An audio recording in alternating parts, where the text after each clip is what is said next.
Good morning बच्चों। आज आपका अपना सर मनोज कुमार फिर एक बजट के 2024 के क्वेश्चन के साथ हाजिर है। और आप अपना काम कीजिए और मैं अपना काम करता हूँ। और क्वेश्चन के बजट के साथ साथ में मैंने क्वेश्चन का बजट भी बढ़ा दिया है। अभी तक आपके पास वीडियो में आ रहे थे 20 क्वेश्चन, आज से आपके पास 40 क्वेश्चन हो गए। लेकिन आपने न तो सब्सक्राइब किया है चैनल को, न लाइक किया और न कमेंट किया। भाई कोई बजट नहीं लग रहा, आपके बजट पे कोई नुकसान नहीं होगा।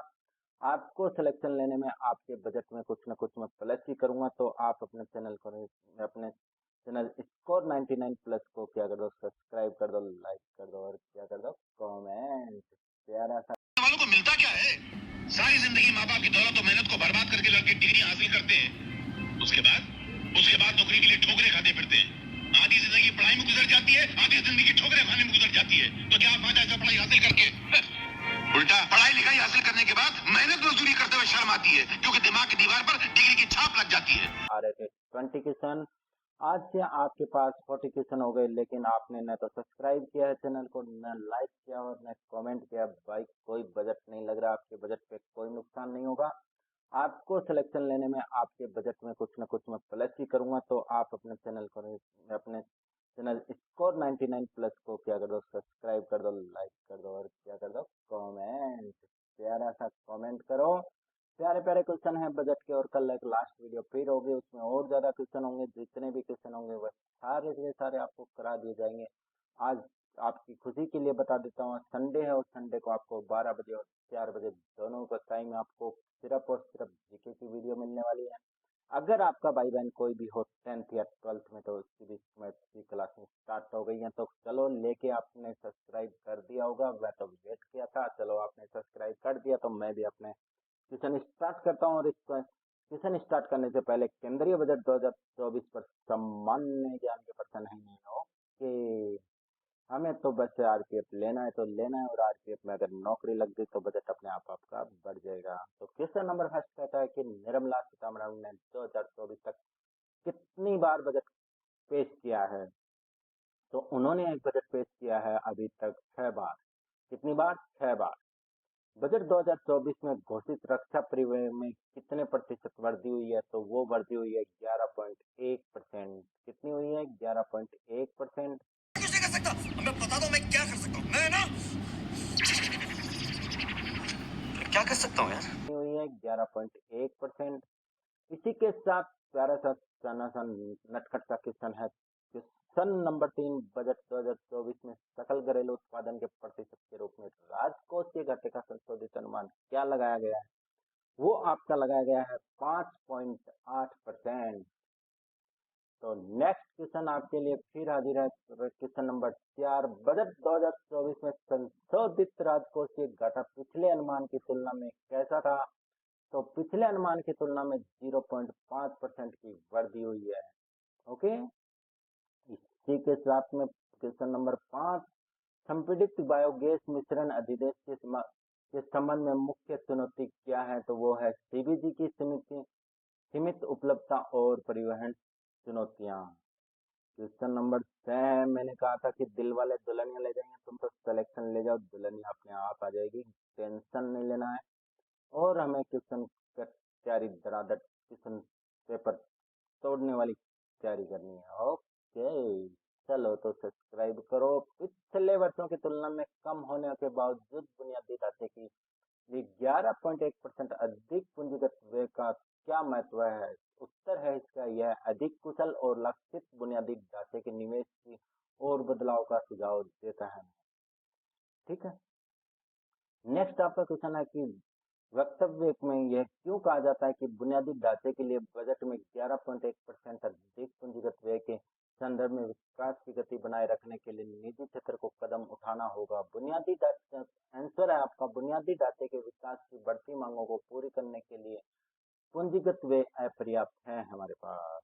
क्वेश्चन नंबर 8, जब तक आपका सिलेक्शन नहीं होता तब तक तो सब्सक्राइब कर ही लो। और पहला सा लाइक आपके लेफ्ट साइड में नीचे लाइक का बटन है और उसी के नीचे आपकी कमेंट्स है, जिसका मुझे वेट है कि आप कितना प्यारा प्यारा कमेंट करते हो। खुरपका और मुंह पका रोगों की रोकथाम में निवेश भारत के दुधारू पशुओं की उपज को बेहतर बनाने में कैसे योगदान दे सकता है? दुधारू पशुओं के उत्पादन को सीमित करने वाले प्रमुख कारण पर ध्यान देकर केंद्रीय बजट संसद के किस सदन में पेश किया जाता है? तो याद रखना, वेरी इंपॉर्टेंट क्वेश्चन, और रेलवे का मेरा प्यारा प्यारा क्वेश्चन है, तो तोड़ देंगे फोड़ देंगे, लेकिन सिलेक्शन लेके रहेंगे, वो भी स्कोर 99 प्लस के साथ में। तो वो आपका केंद्रीय बजट संसद के लोकसभा सदन में पेश किया जाता है। क्वेश्चन नंबर 10 की बात करूं तो केंद्रीय बजट में कौन सी अवधि शामिल होती है? केंद्रीय बजट में आपके अप्रैल से मार्च तक की अवधि शामिल होती है। ठीक है। कौन सा दस्तावेज किसी विशेष वित्तीय वर्ष के लिए सरकार की अनुमानित प्राप्तियों और व्यय को रेखांकित करता है? वार्षिक वित्तीय विवरण। देखो, क्वेश्चन जब आते हैं और रेलवे जब क्वेश्चन देता है तो बड़े सोच समझ के बहुत ही डीपली क्वेश्चन उठाता है, तो इसलिए मैं आपको बता देता हूँ कि दिल वाली दुल्हनिया के पीछे छोड़ दो और अपना पेपर तोड़ दो। भारत के केंद्रीय बजट को किस नाम से जाना जाता है? तो भारत के केंद्रीय बजट का नाम है वार्षिक वित्तीय योजना। जो वेरी इंपॉर्टेंट क्वेश्चन और बहुत अच्छा क्वेश्चन, आप मेरे को नहीं लगा कि आपने ये क्वेश्चन कभी पढ़ा होगा। केंद्रीय बजट के अनुसार भारत सरकार के राजस्व का प्राथमिक स्रोत क्या है? केंद्रीय बजट के अनुसार वस्तु और सेवा जीएसटी क्या है? जीएसटी और जीएसटी की फुल फॉर्म भी याद रखनी है बच्चों। केंद्रीय बजट में कुल राजस्व और कुल व्यय के बीच अंतर के लिए क्या शब्द का प्रयोग किया जाता है? भाई और बहनों, राजकोष या घाटा यूज किया जाता है। और इसका नेक्स्ट क्वेश्चन है भाईजान बहनों, शारीरिक व्यक्तिगत आय कर ढांचे के लिए केंद्रीय बजट 2020-21 में कौन सा कर पेश किया गया था? भाइयों एंड बहनों, प्रत्यक्ष कर सहित डीटीसी। क्या था? डीटीसी, जिसकी फुल फॉर्म हिंदी है प्रत्यक्ष कर संहिता। शून्य आधारित बजट की अवधारणा किस केंद्रीय बजट में पेश की गई थी? तो ये शून्य आधारित बजट की अवधारणा है वो 2016-17 यानी 2016 और 17 में किए गए थे। केंद्रीय बजट और आर्थिक सर्वेक्षण पर 50 सामान्य ज्ञान क्वेश्चन थे, जिसमें से मैं 40 आपको करा रहा हूँ। उसके बाद में बाकी के और आज नेक्स्ट वीडियो में आज शाम को मिलते हैं 4 बजे नए क्वेश्चनों के साथ और नई वीडियो के साथ में। वो आपको नोटिफिकेशन तभी तो मिलेगा जब आप चैनल को सब्सक्राइब कर दोगे, लाइक कर दोगे, प्यारा सा कमेंट। क्वेश्चन नंबर 17 करते हैं कि वित्त मंत्री का बजट भाषण आमतौर पर किस पारंपरिक वार्षिक अभिवादन से शुरू होता है? सत्यमेव जयते। वेरी इंपॉर्टेंट क्वेश्चन है। आगामी वित्तीय वर्ष के लिए सरकार की राजस्व और व्यय की योजना के लिए प्रयुक्त शब्द क्या होगा? बजट अनुमान। ठीक है, क्या होगा? बजट अनुमान। स्वतंत्र भारत का पहला केंद्रीय बजट किस वर्ष प्रस्तुत किया गया था? तो 1950 में। कब किया गया था? 1950 में। केंद्रीय बजट पेश करने वाले स्वतंत्र भारत के पहले वित्त मंत्री कौन थे? देखो, कल की वीडियो में बताया था कि भारत के, और आज मैंने क्वेश्चन को थोड़ा घुमाया है कि केंद्रीय बजट को पेश करने वाले स्वतंत्र भारत के पहले वित्त मंत्री कौन थे? तो आर के शानमुगम चेट्टी। अंतरिम बजट शब्द का प्रयोग तब किया जाता है जब आपके पास बजट नए वित्तीय वर्ष से पहले अलग अवधि के लिए प्रस्तुत किया जाता है। अंतरिम बजट शब्द का प्रयोग कब किया जाता है? क्वेश्चन वेरी इंपॉर्टेंट है। केंद्रीय बजट पेश करने वाली भारत की पहली महिला वित्त मंत्री कौन थी? केंद्रीय बजट पेश करने वाली भारत की पहली महिला वित्त मंत्री कौन थी? निर्मला सीतारमण थी। ठीक है, रमन थी। योजना आयोग को भंग कर दिया गया और नीति आयोग का गठन किस वर्ष किया गया था? तो 2014 में। बहुत बार क्वेश्चन बहुत से एग्जामों में रिपीट हुआ है, तो आपको बार बार रिपीट करना पड़ रहा है कि चैनल को सब्सक्राइब करो, लाइक करो, शेयर करो दोस्तों के साथ में, और कमेंट करके अपने सिलेक्शन का पक्का करो। रोज आपके पास वीडियो आती रही है और नए नए क्वेश्चन। अब एक शाम को वीडियो फिर बजट की, और अगर खत्म हो गए तो क्वेश्चन नेक्स्ट वीडियो आपके पास गेम की हूँ। तो रोलिंग बजट का क्या महत्व है? यह पूरे वित्तीय वर्ष में समायोजन और अद्यतन की अनुमति देता है। क्वेश्चन नंबर 25 देखो, किस वित्त मंत्री ने 1997 में ड्रीम बजट पेश किया, जो महत्वपूर्ण आर्थिक सुधारों को पेश करने के लिए जाना जाता है?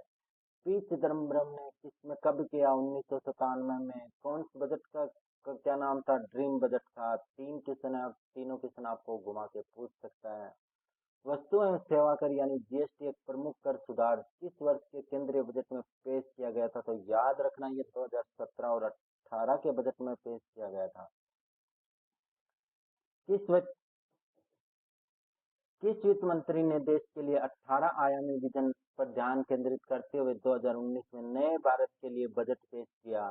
निर्मला सीतारमण। ठीक है। क्वेश्चन नंबर 28 देखो क्या है। 1991 के क्या दिया है? 1991 के केंद्रीय बजट में कौन सा ऐतिहासिक परिवर्तन किया गया जिसने भारत की आर्थिक नीतियों को बदल दिया था? एलपीजी। शब्द याद रखना, उदारीकरण, निजीकरण और वैश्वीकरण सुधार। एलपीजी। ठीक है। 1957 में ब्लैक बजट किसने पेश किया जो भारी करों और बढ़े हुए सार्वजनिक खर्च के प्रस्ताव के लिए जाना जाता है? टीटी करसनमाचारी। आपके इस बजट में वीडियो में 40 क्वेश्चन और नेक्स्ट वाले में मैं कोशिश करूंगा कि 60 या 80 क्वेश्चन में आपका बजट का क्वेश्चन कंप्लीट हो जाए। 1973-74 का केंद्रीय बजट भारत में किस नए कर को लागू करने के लिए प्रसिद्ध है? उपहार कर। 1969 में किस वित्त मंत्री ने केंद्रीय बजट पेश किया जिसमें 14 प्रमुख भारतीय बैंकों के राष्ट्रीयकरण का प्रस्ताव था? इंदिरा गांधी। 1997 के केंद्रीय बजट में स्वैच्छिक आय पर प्रकटीकरण योजना की अवधारणा शुरू की गई। इसका प्राथमिक उद्देश्य क्या था? अघोषित आय और संपत्ति की घोषणा करना। मैं सोच रहा हूँ कि आपको लगभग 60 क्वेश्चन दूर कोशिश यही रहेगी इस वीडियो में। 1991 में खाड़ी युद्ध के अवधि के दौरान किस वित्त मंत्री ने केंद्रीय बजट पेश किया था? मनमोहन सिंह ने। फिर मैं आपको बता रहा हूँ कि ना सब्सक्राइब कर रहे हो भाई, क्यों डिटो रहे हो?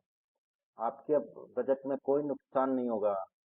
1968-69 के केंद्रीय बजट में हरित क्रांति पैकेज पेश किया गया था। उस समय वित्त मंत्री कौन थे? मोरारजी देसाई थे। किस केंद्रीय बजट का उद्देश्य जीएसटी के वास्तविक कार्यान्वयन से पहले एक राष्ट्र एक कर के लक्ष्य को प्राप्त करना था? 2015-2016। 2000 में केंद्रीय बजट में सॉफ्टवेयर प्रौद्योगिकी पार्कों के लिए कर छूट की शुरुआत की गई थी। उस समय वित्त मंत्री कौन थे? पी चिदम्बरम। 1985-86 में केंद्रीय बजट में कर स्लैब से संबंधित कौन सा महत्वपूर्ण परिवर्तन किया गया था? आयकर दरों में कमी करना। 1997 में प्रस्तुत केंद्रीय बजट में कॉर्पोरेट कर की दरों में कटौती का प्रस्ताव किया गया था। तब वित्त मंत्री कौन थे? पी चिदम्बरम।